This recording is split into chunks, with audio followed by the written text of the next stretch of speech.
श्री शिवाय नमः शुभ्यम हर हर महादेव। आज है 29 जून 2026, दिन है सोमवार का। तो आइए श्रवण करते हैं आज के दिन सुनी जाने वाली कथाएं, जो कि हम आपको बता दें। सोमवार व्रत कथा, बेलपत्र सींचने की कथा, वट वृक्ष की कथा। आपसे अनुरोध है आप हमारे चैनल पर बने रहें। जैसा कि आज शुक्ल पक्ष का आज बहुत ही अच्छा समय है। अगर आप कोई व्रत शुरू करना चाहते हैं, जैसे सोमवार या फिर पूर्णिमा, तो निश्चित रूप से आज से ही कर सकते हैं। इसके साथ साथ किसी नए शुभ काम की शुरुआत करना चाहते हैं तो बहुत ही अच्छा समय है। आज पूर्णिमा तिथि 5:26 तक रहेगी। उसके उपरांत प्रतिपदा लग जाएगी। उसके बाद वो मूल नक्षत्र रहेगा। ब्रह्म योग का निर्माण हो रहा है। राहु काल का अशुभ समय 7:28 से 9:09 के आसपास का रहेगा। प्रिय श्रोताजनों, अगर आप किसी नए और शुभ काम की शुरुआत करना चाहते हैं तो आप सभी अभिजीत मुहूर्त का चयन करें, जो कि 12:03 से 12:57 के आसपास का है। अमृत काल आज 8:57 से 10:45 के आसपास तक रहने वाला है। तो प्रिय श्रोताजनों, आज का दिन बहुत ही उत्तम और श्रेष्ठ है। इसके साथ साथ आज शुभ का चौघड़िया, जो कि लाभ के रूप में भी है, आप बता दें 9:09 से 10:39 के आसपास किसी नए शुभ काम की शुरुआत के लिए बहुत ही अच्छा समय है। प्रिय श्रोताजनों, ये था आज का पंचांग था।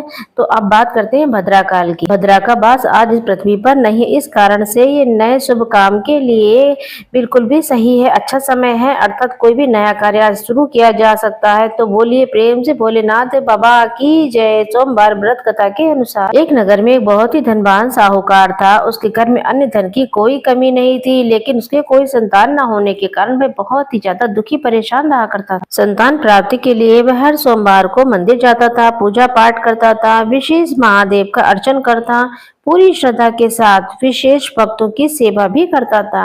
उसकी भक्ति भावना को देखकर एक दिन माता पार्वती प्रसन्न होकर भगवान शिव से कहने लगी, साहूकार की मनोकामना आपको पूरी करनी चाहिए। पार्वती जी के आग्रह पर भगवान शिव जी ने कहा कि हे पार्वती, इस संसार में हर प्राणी को कर्मों के हिसाब से ही फल मिलता है। इसके भाग्य में जो होता है उसे वो भोगना ही होता है। लेकिन पार्वती साहूकार के इस तरीके की लगन और भक्ति को देखकर उसकी मनोकामना पूर्ण करने की इच्छा व्यक्त करती है।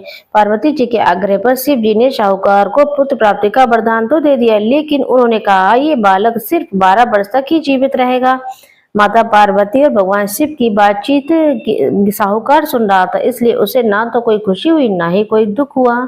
पहले की बात, कर्मशील करता हुआ, धर्मशील होता हुआ भगवान शिव की पूजा आराधना करता रहा। कुछ समय के बाद साहूकार की पत्नी ने एक पुत्र को जन्म दिया, और जब वह बालक 12 वर्ष का हो गया तो उसे पढ़ने के लिए काशी जी पढ़ने के लिए भेज दिया गया।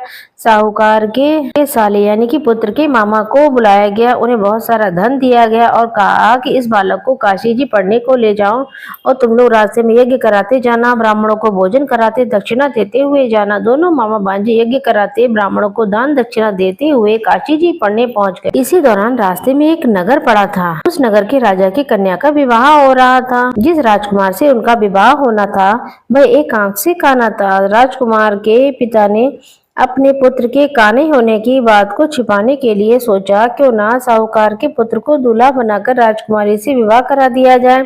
विवाह के बाद उसको धन देकर विदा कर दूंगा और राजकुमारी को अपने नगर ले जाऊंगा। लड़के को दूल्हे के वस्त्र पहनाकर के राजकुमारी का विवाह करा दिया। साहूकार का पुत्र ईमानदार था, उसे ये बात बिल्कुल सही नहीं लगी। उसने अवसर पाकर के राजकुमारी के दुपट्टे पर लिख दिया कि तुम्हारा विवाह मेरे साथ हुआ है, लेकिन तुम्हें जिसके साथ ये लोग भेजेंगे वो एक आंख से काना है। मैं तुम्हारा पति काशी जी पढ़ने जा रहा। जब राजकुमारी ने चुन्नी पर लिखा हुआ देखा तो उसने सारी बात अपने पिता को बताई। तो राजा ने अपनी पुत्री को विदा नहीं किया और बारात वापस चली गई। दूसरी तरफ साहूकार का पुत्र और मामा दोनों काशी जी पहुंच गए। जिस दिन लड़के की उम्र 12 वर्ष हो गई, मामा ने यज्ञ का आयोजन किया। लड़के ने मामा से कहा, मामा जी मेरी तबीयत कुछ ठीक नहीं है। मामा ने कहा तुम अंदर जाओ, आराम कर लो। शिव जी के कहे अनुसार यहाँ पर कुछ ही देर में उस बालक के प्राण उड़ गए।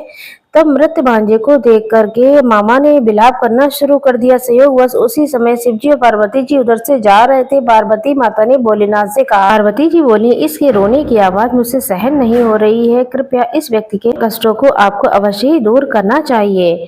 तब शिव जी बोले, मृत के पास में जो बालक था उसके पास जाकर बोले, ये तो वही साहूकार का पुत्र जिसे मैंने 12 वर्ष की आयु का वरदान दिया है। अब इसकी आयु पूर्ण हो चुकी है। लेकिन मातृभाव से विभोर माता पार्वती ने कहा, हे महादेव, इस बालक को अगर आप आयु देने की कृपा करें तो बहुत ही अच्छा हो, नहीं तो इसके वियोग में इसके माता पिता भी तड़प तड़प कर मर जाएंगे। माता पार्वती के बार बार आग्रह पर भगवान शिव ने उस लड़के को जीवित होने का वरदान दे दिया। शिव जी की कृपा से वह लड़का जीवित हो उठा। शिक्षा पूरी करके लड़का मामा के साथ अपने नगर की ओर वापस चल दिया। चलते चलते वो लोग वहीं पर पहुंच गए जहाँ पर उनका विवाह हुआ था। उस नगर में भी उन्होंने यज्ञ का आयोजन किया। उस लड़के के ससुर ने उसे पहचान लिया और महल में ले गए। प्रिय श्रोताजनों, उसकी खूब खातिरदारी की गई। उन्होंने अपनी पुत्री को राजी खुशी विदा किया। उधर शाहूकार और उसकी पत्नी भूखे प्यासे रहकर प्रभु का नाम जाप करते हुए बेटी की प्रतीक्षा कर रहे थे। उन्होंने प्रण लिया था कि अगर उनके बेटे की मृत्यु का समाचार मिलेगा तो वो ऊपर से कूदकर अपनी छत से अपने प्राण त्याग देंगे। लेकिन जैसे ही उन्हें अपने बेटे के जीवित होने का समाचार मिला तो उन्हें बड़ी ही प्रसन्नता हुई। महादेव की जयकारे वो लगाने लगे। उसी रात भगवान शिव ने साहूकार के स्वप्न में आकर के कहा, हे श्रेष्ठी, मैंने तेरे सोमवार के व्रत से पूजन व्रत कथा सुनने से प्रसन्न होकर तेरे पुत्र को पहले पुत्र प्रदान दिया तुझे, उसके बाद पुत्र की लंबी आयु दी। इस प्रकार से जो कोई भी सोमवार का व्रत करता है, कथा सुनता पढ़ता सुनाता है, उसके जो भी कष्ट है, पीड़ा है, संतान संबंधी, सौभाग्य संबंधी या फिर दुख दरिद्र संबंधी परेशानियां हैं, तो भोलेनाथ कालों के काल महाकाल है, वह सब परेशानियों को हरते हैं और सदा सर्वदा खुशियां देते हैं और सबकी मनोकामनाएं भी पूर्ण करते हैं। तो प्रेम से बोलिए महादेव की जय। श्री शिवाय नमस्तुभ्यम।